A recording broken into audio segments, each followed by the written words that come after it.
Good morning from Sacred Space at Titania's Realm. It's 11:15 a.m. on the 10th of December 2025, and this is my second attempt to make this video because I already made it earlier today.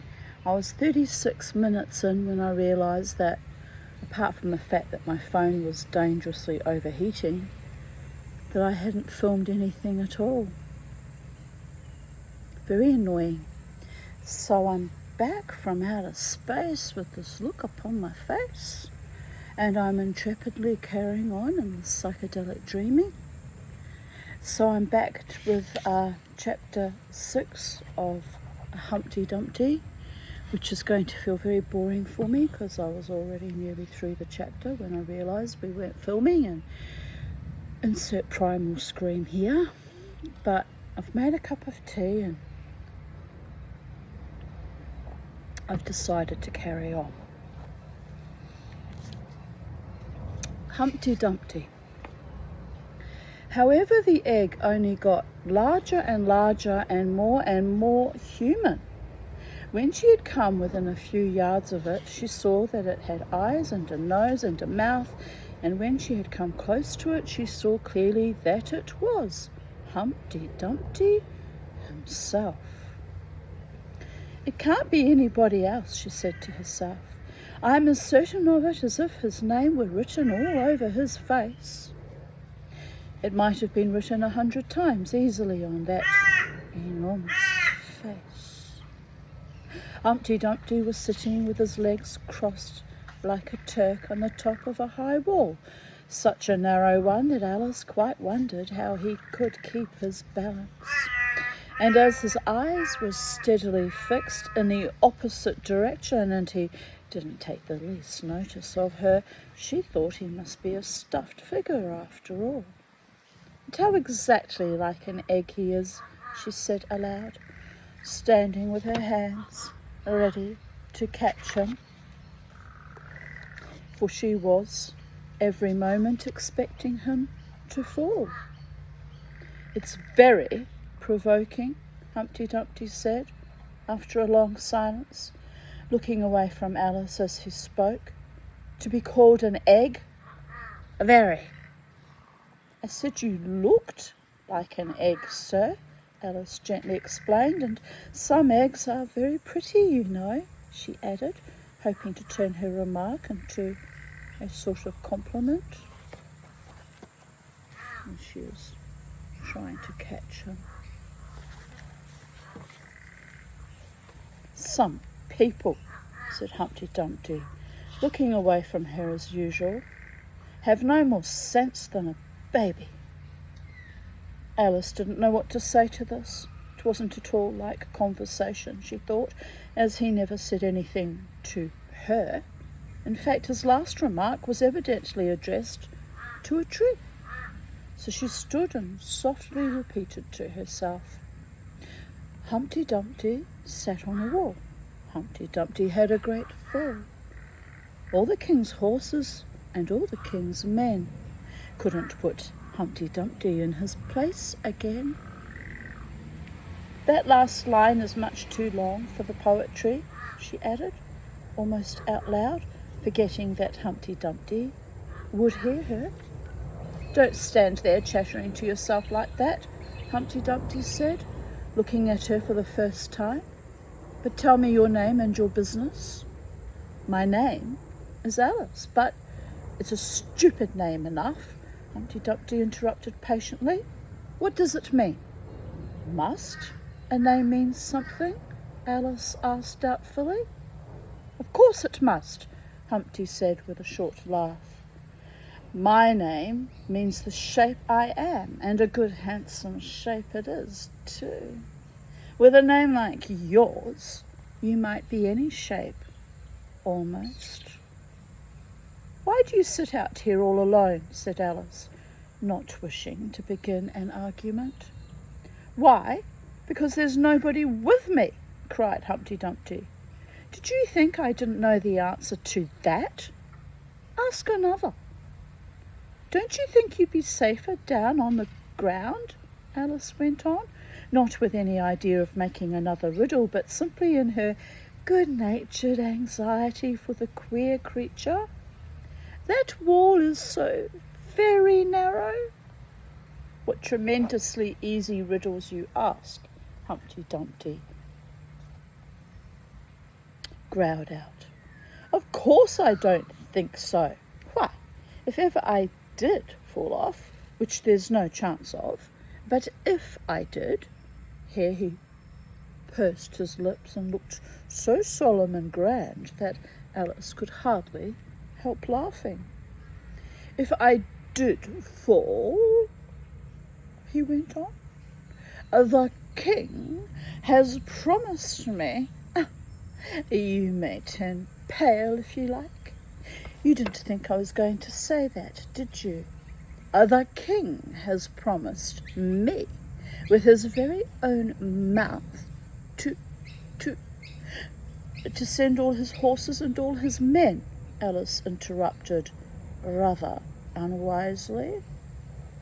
Now I declare that's too bad, Humpty Dumpty cried, breaking into a sudden passion.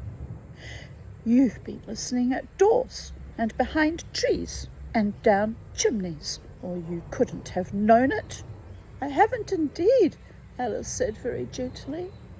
It's in a book. Ah, well, they may write such things in a book, Humpty Dumpty said in a calmer tone. That's what you call a history of England, that is. Now, take a good look at me. I'm one that has spoken to a king, I am. And mayhap you'll never see such another. And to show you I'm not proud, you may shake hands with me. And he grinned almost from ear to ear as he leant forward, and nearly as possible fell off the wall in doing so, and offered Alice his hand. She watched him a little anxiously as she took it. If he smiled much more, the ends of his mouth might meet behind, she thought, and then I don't know what would happen to his head. I'm afraid it would come off. Yes, all his horses and all his men, Humpty Dumpty went on.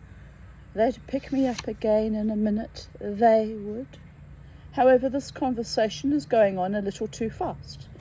Let's go back to the last remark but one. I'm afraid I can't quite remember it, Alice said very politely. In that case, we may start afresh, said Humpty Dumpty, and it's my turn to choose a subject. He talks about it just as if it was a game, thought Alice. So here's a question for you. How old did you say you were? Alice made a short calculation and said, 7 years and 6 months. Wrong, Humpty Dumpty exclaimed triumphantly. You never said a word like it. I thought you meant how old are you, Alice explained. If I'd meant that, I'd have said it, said Humpty Dumpty. Alice didn't want to begin another argument, so she said nothing. 7 years and 6 months, Humpty Dumpty repeated thoughtfully. An uncomfortable sort of age. Now, if you'd ask my advice, I'd have said, leave off at 7. But it's too late now. I never ask advice about growing, Alice said indignantly. Too proud? The other inquired. Alice felt even more indignant at this suggestion. I mean, she said, that one can't help growing older. One can't, perhaps, said Humpty Dumpty, but two can. With proper assistance, you might have left off at 7. dear goddess. Art imitating life. Isn't it bad to think about that?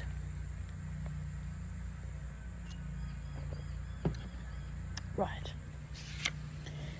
What a beautiful belt you've got on, Alice suddenly remarked. They had had quite enough of the subject of age, she thought, and if they really were to take turns in choosing subjects, it was her turn now. At least, she corrected herself on second thoughts, a beautiful cravat. I should have said, no, a belt, I mean. I beg your pardon, she added in dismay, for Humpty Dumpty looked thoroughly offended, and she began to wish she hadn't chosen that subject. If only I knew, she thought to herself, which was neck and which was waist. Evidently, Humpty Dumpty was very angry, although he said nothing for a minute or two. When he did speak again, it was in a deep growl. It is a most provoking thing, he said at last, when a person doesn't know a cravat from a belt. I know it's very ignorant of me, Alice said, in so humble a tone that Humpty Dumpty relented. It's a cravat, child, and a beautiful one, as you say. It's a present from the White King and Queen. There now. Is it really? Said Alice, quite pleased to find that she had chosen a good subject after all. They gave it to me, Humpty Dumpty continued thoughtfully, as he crossed one knee over the other and clasped his hands round it. They gave it to me for an unbirthday present. I beg your pardon, Alice said with a puzzled air. I'm not offended, said Humpty Dumpty. I mean, what is an unbirthday present? A present given when it isn't your birthday. Of course. Alice considered a little. I like birthday presents best, she said at last. You don't know what you're talking about, cried Humpty Dumpty. How many days are there in a year? 365, said Alice. And how many birthdays have you? 1.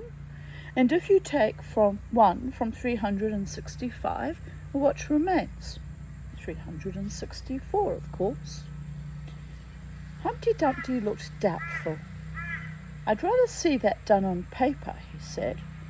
Alice couldn't help smiling. She took out her memorandum book and worked the sum for him.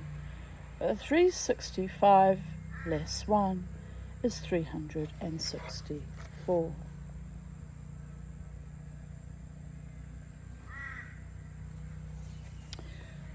Humpty Dumpty took the book and looked at it carefully. That seems to be done right, he began. You're holding it upside down, Alice interrupted. To be sure I was, Humpty Dumpty said gaily as she turned it round for him. I thought it looked a little queer. As I was saying, that seems to be done right, though I haven't time to look it over thoroughly just now. And that shows that there are 364 days when you might get unbirthday presents. Certainly, said Alice. And only 1 for birthday presents, you know. There's glory for you. I don't know what you mean by glory, Alice said. Humpty Dumpty smiled contemptuously. Of course you don't till I tell you. I meant there's a nice knock-down argument for you. But glory doesn't mean a nice knock-down argument, Alice objected. When I use a word, Humpty Dumpty said, in rather a scornful tone, it means just what I choose it to mean, neither more nor less. The question is, said Alice, whether you can make words mean so many different things. The question is, said Humpty Dumpty. Which is to be master. That's all. Alice was too puzzled to say anything, so after a minute Humpty Dumpty began again. They've a temper, some of them, particularly verbs. They're the proudest. Adjectives you can do anything with, but not verbs. However, I can manage the whole lot of them. Impenetrability, that's what I say. It's a bit fucking Freudian that he chose to use that word while speaking to a child.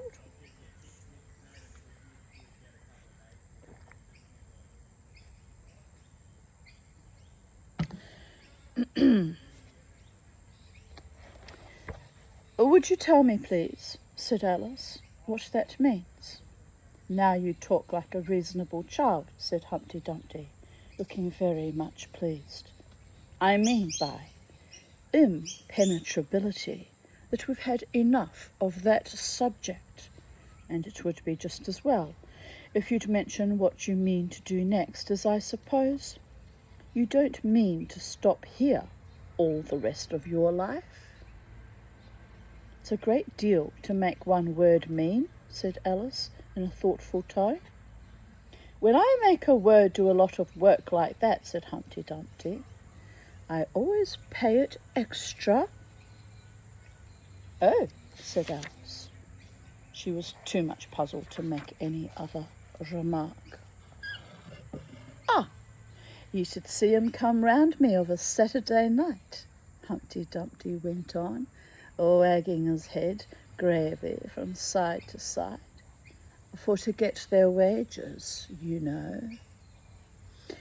Alice didn't venture to ask what he paid them with, so you see I can't tell you. You seem very clever at explaining words, sir, said Alice. Would you kindly tell me the meaning of the poem called Jabberwocky?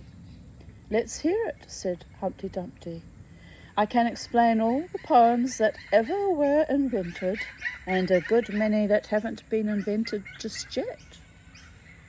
This sounds very hopeful, so Alice repeated the first verse.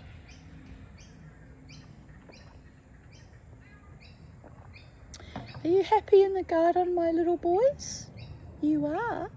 You're happy birdies today, outside in the fresh air, being real birds? Right, here we go, people of Earth. 'Twas brillig, and the slither toves did gyre and gimble in the wabe, or mimsy were the borogoves, pardon me, and the mome wraths outgrabe. That's enough to begin with, Humpty Dumpty interrupted. There are plenty of hard words there. Brillig means 4 o'clock in the afternoon, the time when you begin broiling things for dinner. That'll do very well, said Alice. And slither? Well, slither means lithe and slimy. Lithe is the same as active. You see, it's like a portmanteau. There are 2 meanings, packed up into one word. I see it now, Alice remarked thoughtfully. And what are toves? Well, toves are something like badgers. There's something like lizards. And there's something like corkscrews. They must be very curious-looking creatures. They are at that, said Humpty Dumpty. Also, they make their nest under sundials. Also, they live on cheese. And what's to gyre and to gimble? To gyre is to go round and round like a gyroscope. To gimble is to make holes like a gimlet. And the wabe is the grass plot round a sundial, I suppose, said Alice, surprised at her own ingenuity. Of course it is. It's called wabe, you know, because it goes a long way before it and a long way behind it. And a long way beyond it on each side, Alice added. Exactly so. Well then, Mimsy is flimsy and miserable. There's another portmanteau for you. And a Borogovi,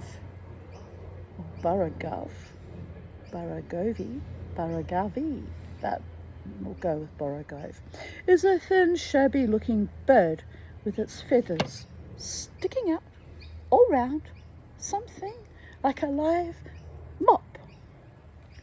And then Mome Raths, said Alice. I'm afraid I'm giving you a great deal of trouble.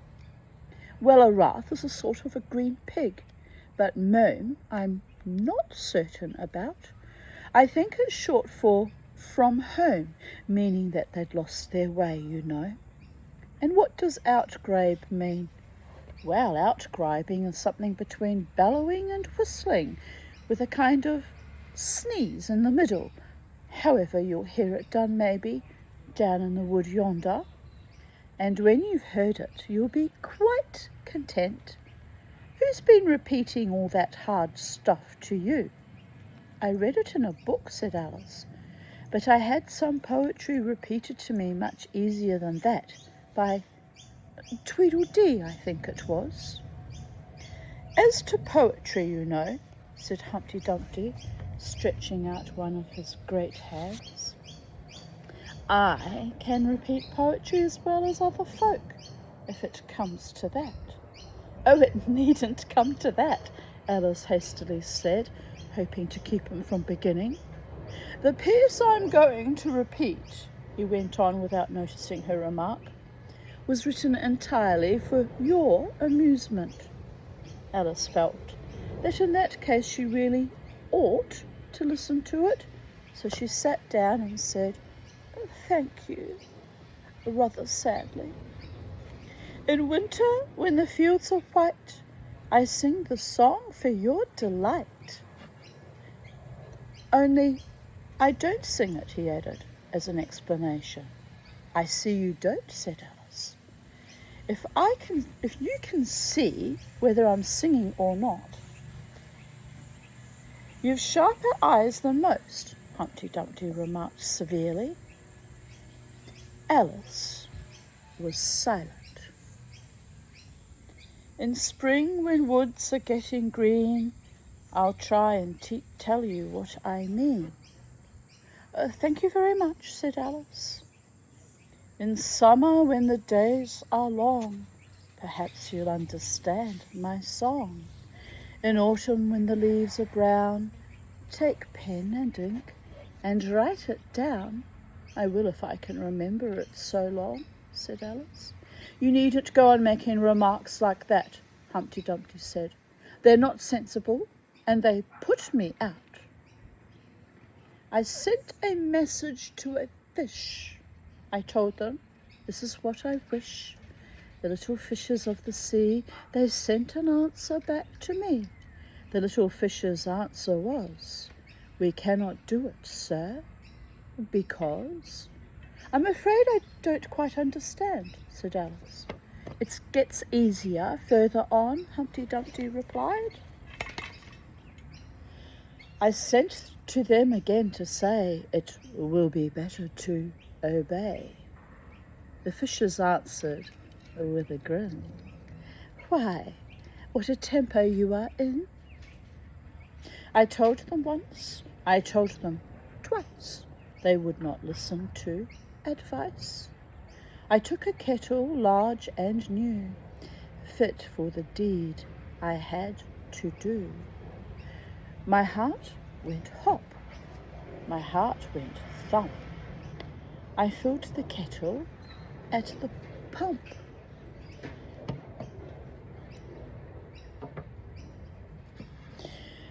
Then someone came to me and said, the little fishes are in bed.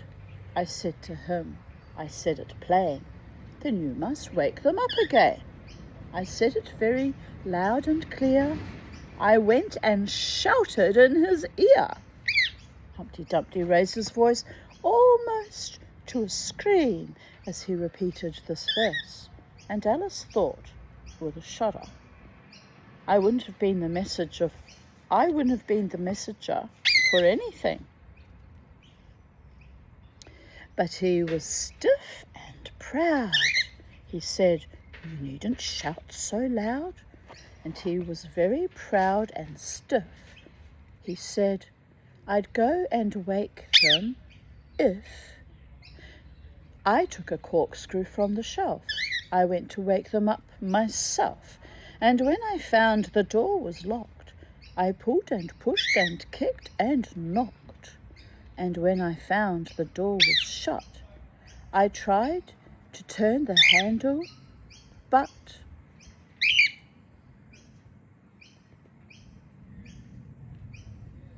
There was a long pause. "Is that all?" Alice timidly asked. "Oh, that's all," said Humpty Dumpty. "Goodbye." This was rather sudden, Alice thought, but after such a very strong hint that she ought to be going, she felt that it would hardly be civil to stay. So she got up and held out her hand. "Goodbye, till we meet again," she said, as cheerfully as she could. "I shouldn't know you again if we did meet," Humpty Dumpty replied in a discontented tone, giving her one of his fingers to shake. "You're so exactly like other people." The face is what one goes by, generally," Alice remarked in a thoughtful tone. "That's just what I complain of," said Humpty Dumpty. "Your face is the same as everybody has. The 2 eyes, so," marking their places in the air with his thumb. "Nose in the middle, mouth under. It's always the same. Now, if you had the 2 eyes on the same side of the nose, for instance, or the mouth at the top, that would be some help." "It wouldn't look nice," Alice objected. But Humpty Dumpty only shut his eyes and said, "Wait till you've tried." Alice waited a minute to see if he would speak again, but as he never opened his eyes or took any further notice of her, she said "Goodbye" once more, and getting no answer to this, she quietly walked away. But she couldn't help saying to herself as she went, "Of all the unsatisfactory," she repeated this aloud, as it was a great comfort to have such a long word to say. "Of all the unsatisfactory people I ever met." She never finished the sentence, for at this moment a heavy crash shook the forest from end to end. To see how long the next chapter is, because we got through that one much quicker than we did when I first read it. It's very odd. Time is flubbery. Time is not linear as we perceive it to be. Time is time after time. Where? There's before time, there's after time, there's no time, there's all the time, there's sometimes, there's for all time, there's eternity, there's a blip in the matrix of the space-time continuum. I better get on or I'll be out of time because I have my debrief this afternoon. So, spot on we go. Chapter 7, The Lion and the Unicorn. The next moment soldiers came running through the wood, at first in 2s and 3s, then 10 or 20 together, and at last in such crowds that they seemed to fill the whole forest.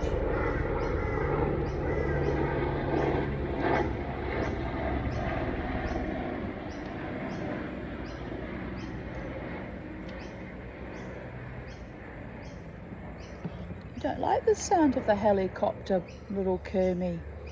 He's doing this weird thing of strutting and then spreading the top of his wings out.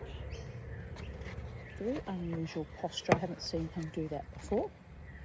It's very noisy, isn't it? But it's gone now. It's all gone, Kermie. It's fine. Alice got behind a tree for fear of being run over and watched them go by. She thought that in all her life she had never seen soldiers so uncertain on their feet. They were always tripping over something or other, and whenever one went down, several more always fell over him, so that the ground was soon covered with little heaps of men. Then came the horses.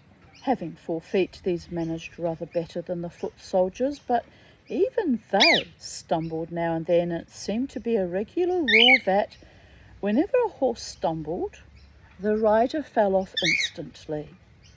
The confusion got worse every moment, and Alice was very glad to get out of the wood into an open place, where she found the White King seated on the ground, busily writing in his memorandum book.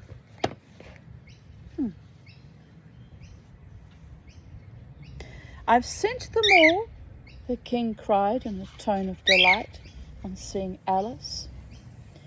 "Did you happen to meet any soldiers, my dear, as you came through the wood?" "Yes, I did," said Alice. "Several thousand, I should think." 4,207, that's the exact number," the king said, referring to his book. "I couldn't send all the horses, you know, because 2 of them are wanted in the game, and I haven't sent the 2 messengers either. They've both gone to the town.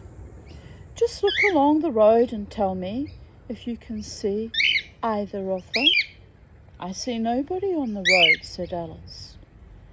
"I only wish I had such eyes," the king remarked in a fretful tone, "to be able to see nobody, and at that distance too.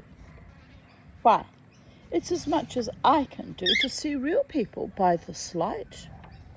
All this was lost on Alice, who was still looking intently along the road, shading her eyes with one hand. "I see somebody now," she exclaimed at last, "but he's coming very slowly, and what curious attitudes he goes into." For the messenger kept skipping up and down and wriggling like an eel as he came along, with his great hands spread out like fans on each side. "Not at all," said the king. "He's an Anglo-Saxon messenger, and those are Anglo-Saxon attitudes. Yes, my boy. He only does them when he's happy. His name is..."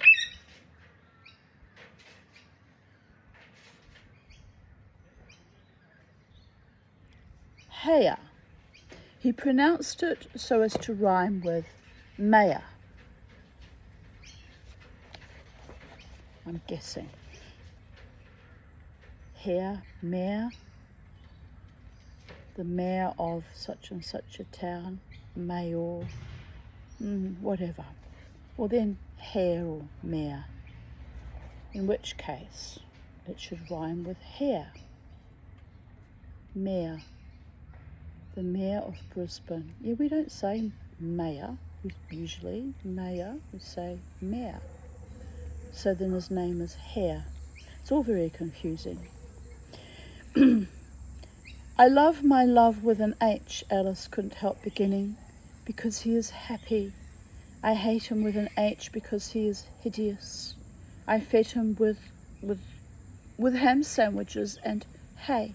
His name is Hare, and he lives on the hill," the king remarked simply, without the least idea that he was joining in the game, while Alice was still hesitating for the name of a town beginning with H. "The other messengers called Hatter. I must have 2, you know, to come and go. 1 to come and 1 to go." "I beg your pardon," said Alice. "It isn't respectable to beg," said the king. "I only meant that I didn't understand," said Alice. "Why 1 to come and 1 to go?" "Don't I tell you," the king repeated impatiently, "I must have 2 to fetch and carry. 1 to fetch and 1 to carry." At this moment, the messenger arrived. He was far too much out of breath to say a word, and could only wave his arms about and make the most fearful faces at the poor king. "This young lady loves you with an H," the king said, introducing Alice in the hope of turning off the messenger's attention from himself. But it was of no use. The Anglo-Saxon attitudes only got more extraordinary every moment, while the great eyes rolled wildly from side to side. "You alarm me," said the king. "I feel faint. Give me a ham sandwich." On which the messenger, to Alice's great amusement, opened a bag that hung round his neck and handed a sandwich to the king, who devoured it greedily. "Another sandwich," said the king. "There's nothing but hay left now," the messenger said, peeping into the bag. "Hay, then," the king murmured in a faint whisper. Here's a picture of the hare waving his arms around.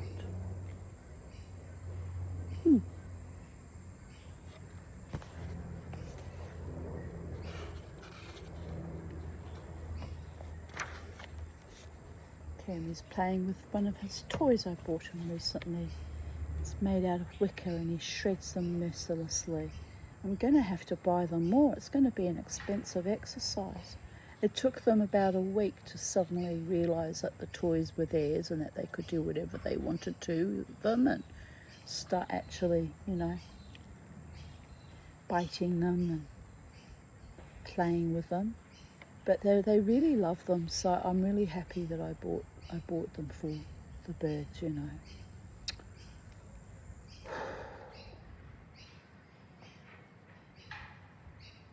"What are you doing, Kermie? Are you destroying that lovely little toy?" He's already begun to destroy it. But that's what it's for. Something he can tear apart with his very, very sharp beak. Give him some foraging practice, like natural bird foraging, natural birdie behaviours. It's good for their psyche to be real birds, isn't it, Bo? Says, "You're telling the story, Mama T. Get back to reading Through the Looking Glass. Spit Spot, the people of Earth are waiting." "Indeed. You're a very bossy little cockatiel, aren't you?" He says, "Well, I'm waiting too." Okay. Alice was glad to see that it revived him a good deal.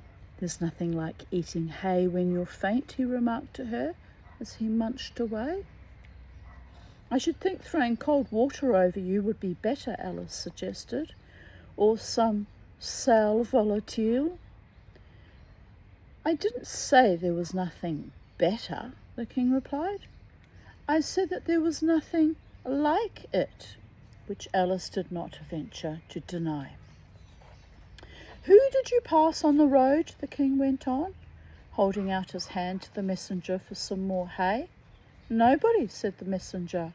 "Quite right," said the king. "This young lady saw him too. So of course nobody walks slower than you."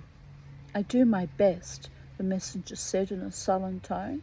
"I'm sure nobody walks much faster than I do."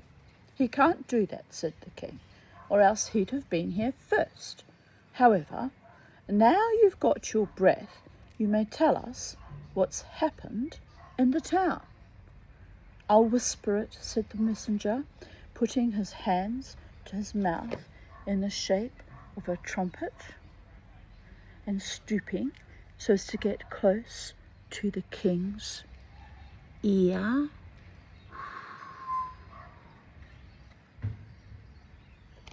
Alice was sorry for this, as she wanted to hear the news too. However, instead of whispering, he simply shouted at the top of his voice, "They're at it again!" "Do you call that a whisper?" cried the poor king, jumping up and shaking himself. "If you do such a thing again, I'll have you buttered." It went through and through my head like an earthquake. It would have to be a very tiny earthquake, thought Alice. Who are at it again? She ventured to ask. Why, the lion and the unicorn, of course, said the king. Fighting for the crown? Yes, to be sure, said the king.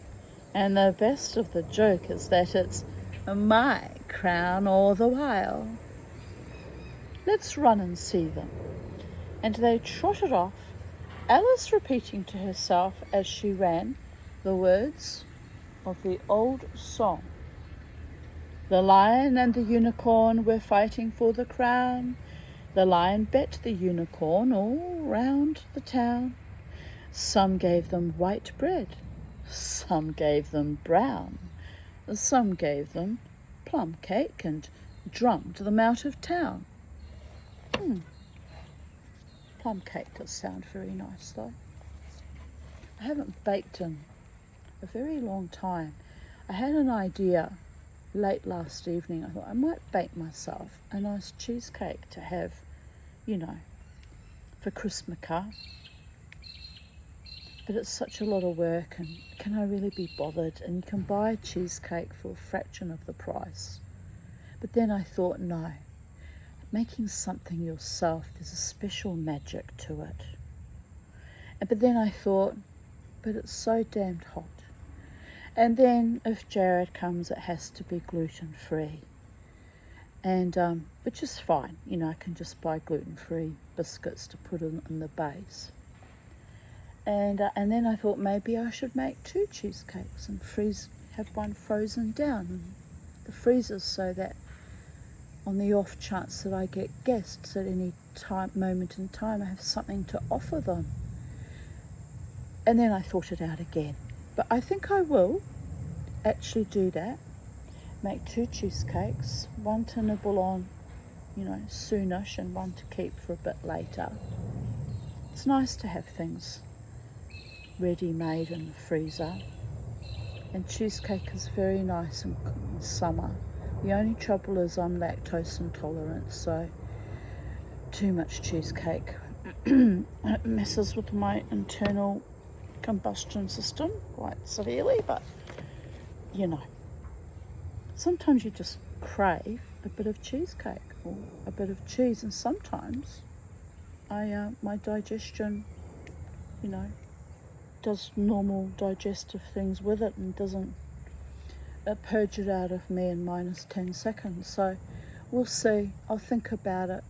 I could make a cake that's not cheese, and then it'll be less of a risk for the old bowels. But dear goddess, it was a strange thing to be thinking about late last night. Cheesecake. But I usually do act on my intuitions. If I'm told to make cheesecake, I make cheesecake. If I'm asked to make orange poppy seed cake, I make orange poppy seed cake.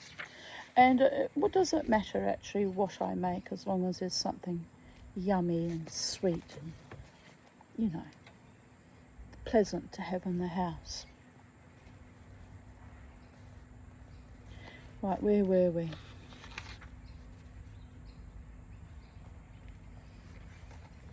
And does the one that wins get the crown, she asked, as well as she could, for the run was putting her quite out of breath.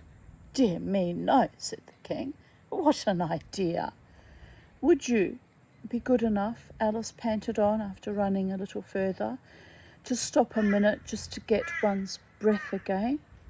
I'm good enough, the king said, only I'm not strong enough. You see, a minute goes by so fearfully quick.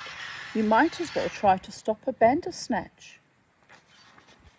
Alice had no more breath for talking, so they trotted on in silence till they came into sight of a great crowd, in the middle of which the lion and unicorn were fighting. They were in such a cloud of dust that at first Alice could not make out which was which, but she soon managed to distinguish the unicorn by his horn. They placed themselves close to where Hatter, the other messenger, was standing, watching the fight with a cup of tea in one hand and a piece of bread and butter in the other. He's only just out of prison, and he hadn't finished his tea when he was sent in, Hare whispered to Alice, and they only give them oyster shells in there, so you see he's very hungry and thirsty. How are you, dear child? He went on, putting his arm affectionately round Hatter's neck. Hatter looked round and nodded, and went on with his bread and butter. Were you happy in prison, dear child? Said Hare. Hatter looked round once more, and this time a tear or two trickled down his cheek. But not a word, pardon me, would he say. Speak, can't you? Hare cried impatiently. But Hatter only munched away and drank some more tea. Speak, won't you? Cried the king. How are they getting on with the fight? Hatter made a desperate effort and swallowed a large piece of bread and butter. Oh, they're getting on very well, he said in a choking voice. Each of them has been down about 87 times. Then I suppose they'll soon bring the white bread into the brown, Alice ventured to remark. It's waiting for 'em now, said Hatter. This is a bit of it I'm eating. There was a pause in the fight just then, and the Lion and the Unicorn sat down panting, while the king called out, 10 minutes allowed for refreshments. Hare and Hatter set to work at once, carrying round trays of white and brown bread. Alice took a piece to taste, but it was very dry. I don't think they'll fight any more today, the king said to Hatter. Go and order the drums to begin. And Hatter went bounding away like a grasshopper. For a minute or two Alice stood silent, watching him. Suddenly she brightened up. Look, look, she cried, pointing eagerly. There's the White Queen running across the country. She came flying out of the wood over yonder. How fast those queens can run! Just let the cookies do their thing. Very happy kookaburras. Has a baby been born, kookaburras? Somewhere in the world a baby has been born. I think quite a few babies were born just now, but each baby has its own special astrological zodiac and their own special timing to enter onto this planet.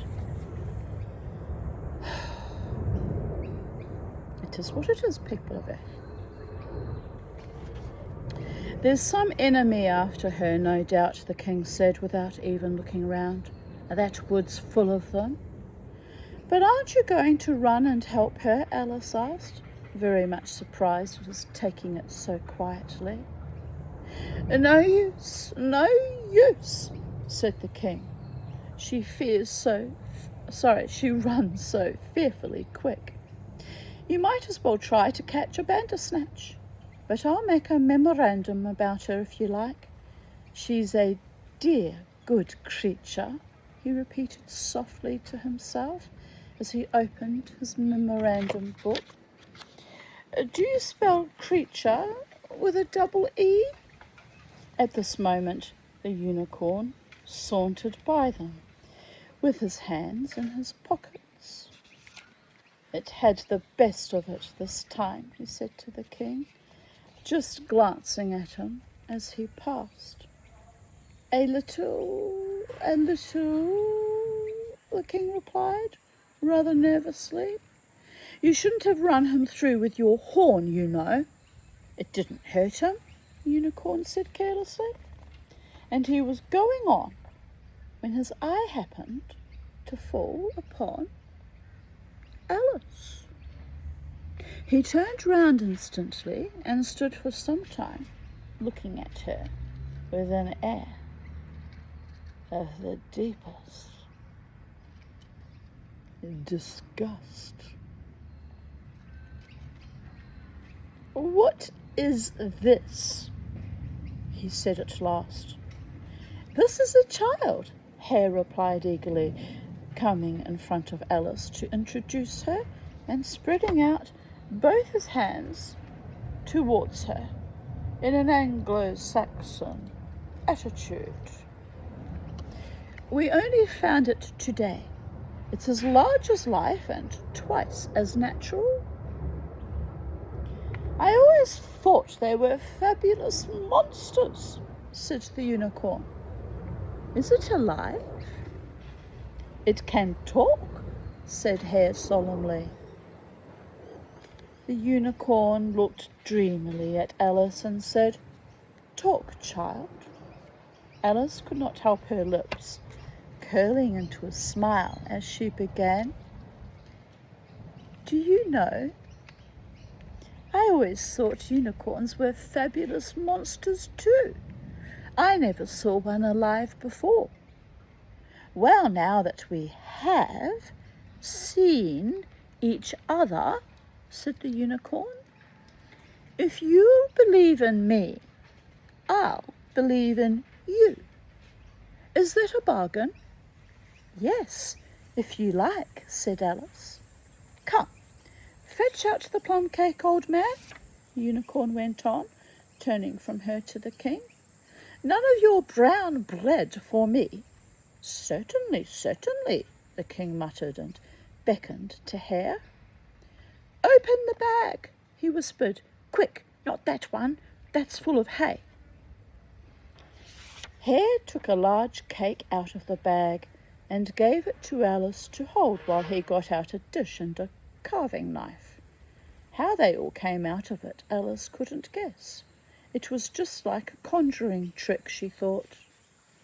Mama T will have to conjure a trick of cheesecake into manifestation.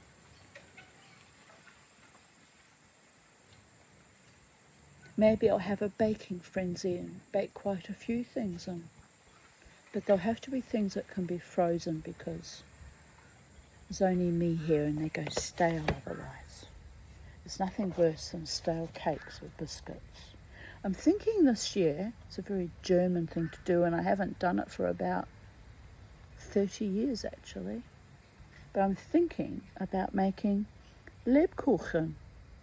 I found the old recipe the other day when I was gluing things into my recipe book and I thought, you know what? I used to like Lebkuchen. It's not that difficult to make. Anyway, something else to procrastinate and ponder about. Probably end up not doing it, but Hanukkah is coming. I could be making sufganiyot, which are donuts with jam in them, or I could make potato latkes, which are, you know, the Yiddish equivalent of kartoffelpuffers. They're very nice with apple sauce and sugar. They're a lot of work though, and they're very fattening, very oily. But I've got plenty of potatoes at the moment. What else could I make, people of Earth? I could crack on with the story, couldn't I? I could crack on with all sorts of things. Right.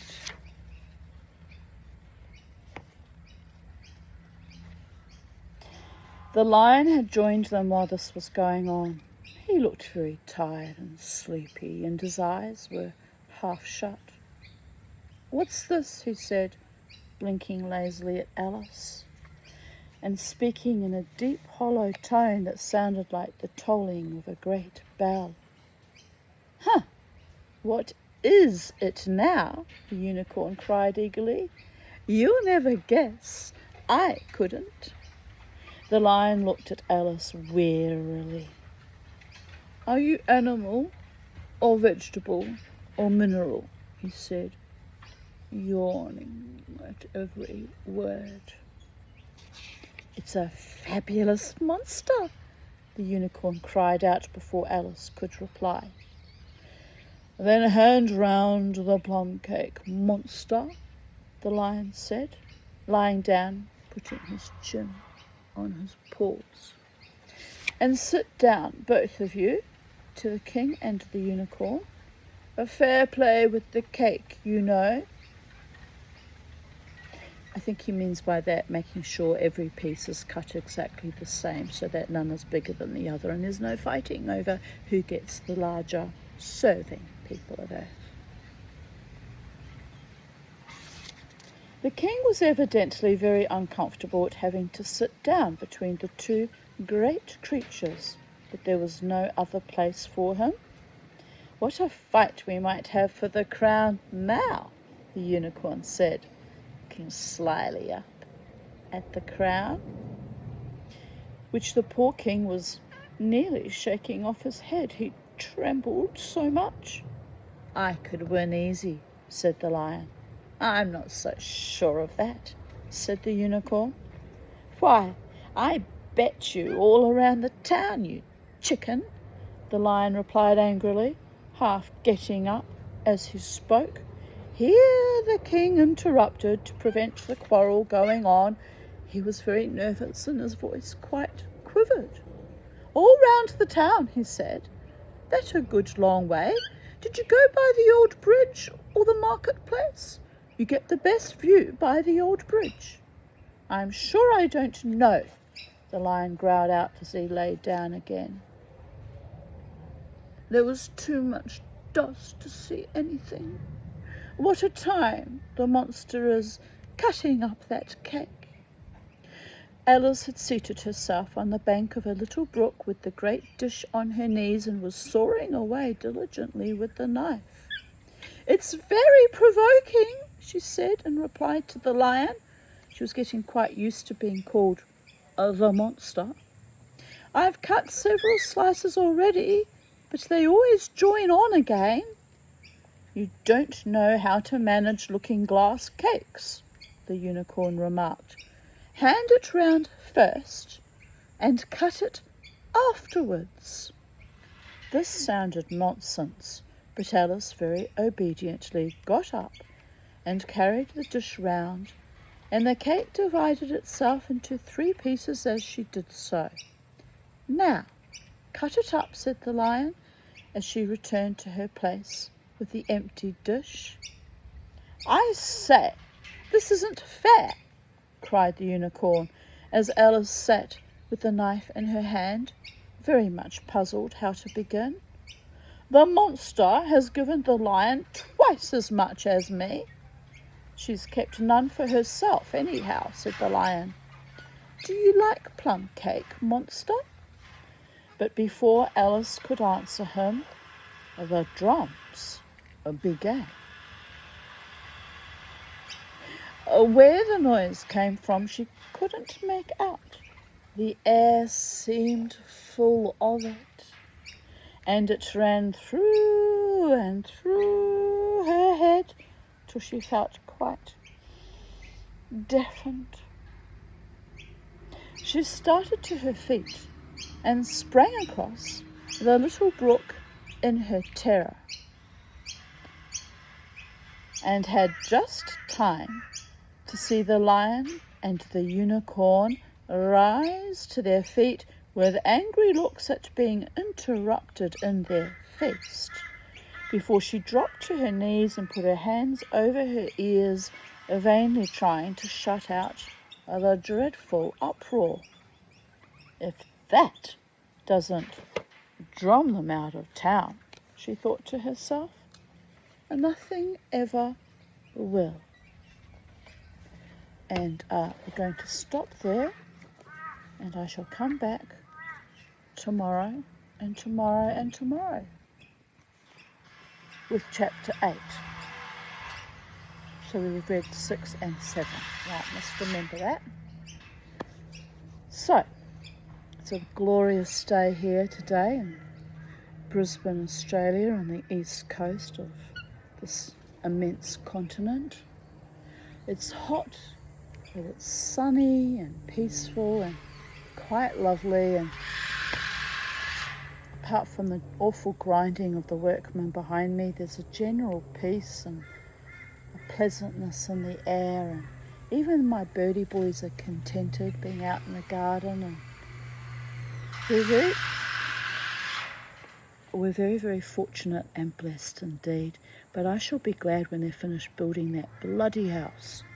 It's been constant noise for about 15 years since I've lived here. Been here 22. Constant houses being lifted, houses being knocked down, houses being worked on. Constant gentrifying of the neighbourhood. So it's bloody annoying. Apparently my neighbours behind me are next to, build a new house on their land there, so what can I say? Eventually all things must come to an end, or I could win lotto and buy myself a lovely house somewhere near the sea, be the noisemaker. Or I could buy this land and knock this old house down and build something fabulous here too.